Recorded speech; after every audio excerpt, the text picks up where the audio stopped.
A photo from Balenciaga's now pulled holiday ad campaign, featuring the infamous bondage teddy bears. None of these Balenciaga campaigns were clever, nor subversive, nor a cutting-edge defense of freedom of speech. They were just gross and wrong. So why has there been so little outcry from within the fashion industry? And why did it take so long for A-list celebrities under contract with the brand to denounce this garbage? But the first burning question is, why would anyone at Balenciaga think this was a good idea in the first place? What on earth were they hoping to achieve? And why hasn't wunderkind designer Demna Gvasilia's head yet rolled? The self-designated one-name-only Demna is in charge of the product and presentation at the venerable house Spanish label Balenciaga. No ifs, ands, or buts here. Demna is responsible for the brand's visuals and creative direction, yet as of press time, he remains in his role.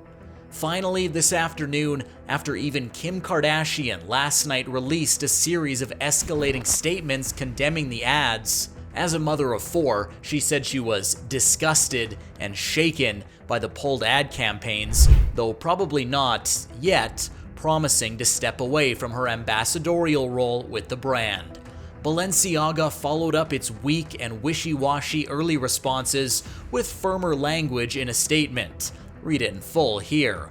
There's still a lot of blah blah blah obscuring it, but hidden in there was the sentence, "The responsibility lies with Balenciaga alone." As for my future with Balenciaga, I am currently reevaluating my relationship with the brand, basing it off their willingness to accept accountability for something that should have never happened to begin with, and the actions I am expecting to see them take to protect children. Kim Kardashian, November 28th, 2022. I appreciate Balenciaga's removal of the campaigns and apology. In speaking with them, I believe they understand the seriousness of the issue and will take the necessary measures for this to never happen again. Kim Kardashian, November 27th, 2022. As a mother of four, I have been shaken by the disturbing images. The safety of children must be held with the highest regard, and any attempts to normalize child abuse of any kind should have no place in our society. Period. Kim Kardashian, November 27th, 2022.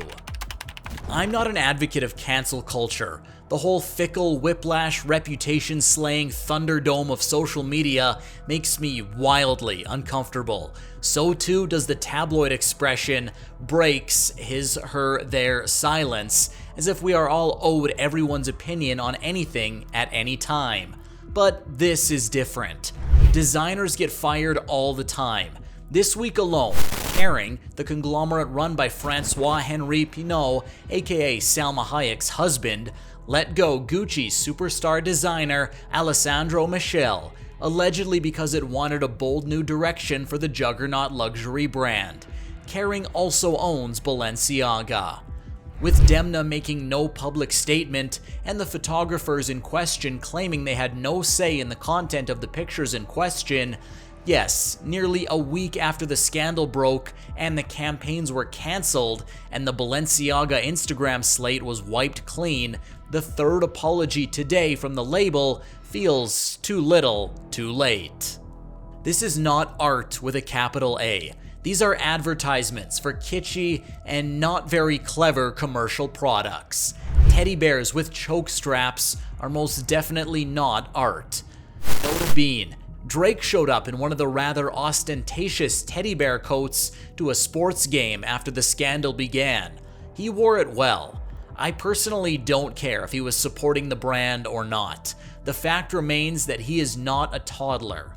I don't care either whether Kim Kardashian wears any more of these Balenciaga stockings over boots outfits, or even provocative face-covering masks. She's of age. She is free to look stupid, or worse for her, boring with the repetition. Kardashian's 9-year-old daughter, Northwest, also wore a face-covering Balenciaga leather mask last month during Paris Fashion Week.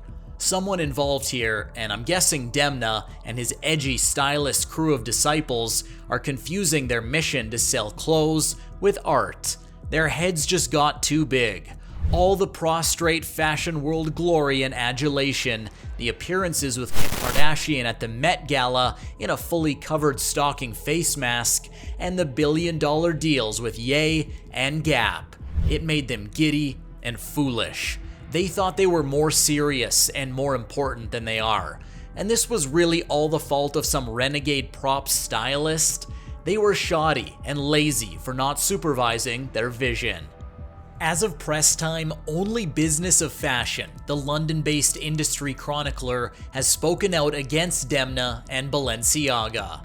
Today, the publication released a statement reading, "Since its inception, BOF Voices has been a platform for important, honest, and sometimes uncomfortable conversations that have helped to address key issues in the fashion industry head-on." It further read that the publication is seeking the truth about how children appeared with BDSM-inspired products in Balenciaga's recent campaign images, which are wholly inconsistent to our values. They concluded saying they were no longer presenting Demna with an award and that they have asked Balenciaga's leadership to come forward to offer an explanation. Balenciaga declined. The major international fashion magazines and sites, Vogue, The Cut, Harper's Bazaar, have otherwise thus far been eerily silent. Look, I've been to hundreds of fashion shows in my career, and I don't give a flying leap to ever go to one again. Thank you. So, I don't share perhaps their fear of being banished from the shows. I also have no advertising dollars from giant conglomerates like Kering hanging over my head. I just may have this single certainty. Every story in journalism is the same and always will be. Follow the money. Historically, there have been scandals in fashion that have ended designers' careers, and some designers' careers that have been revived after scandals if there is appropriate humility and restitution. John Giuliano went to rehab and slowly made his way back from the horrible anti-Semitic rant he had during an alcoholic breakdown at a Parisian cafe.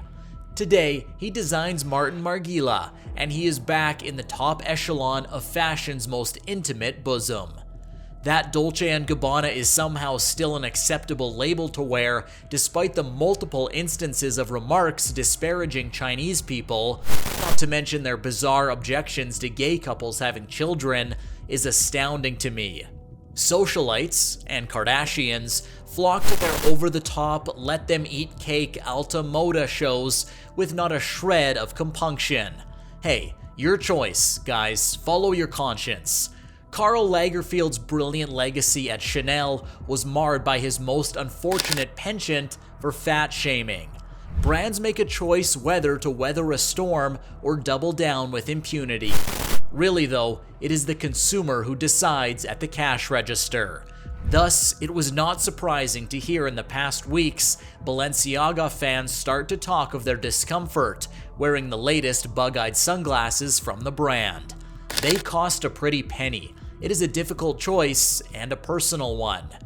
If we are to evolve from knee-jerk cancel culture, we will need to recognize we each have the right to choose what values we espouse and wear on our backs. If someone else is not bothered, why is that my business? But if Demna comes out of this unscathed, that will be a line that I won't cross myself. Even if I could afford those bug-eyed sunglasses, let alone one of their full-body stockings. I don't have Kim Kardashian's commitment not to see or pee for a full evening. Because once you see what's wrong with these pictures, you really can't do anything else.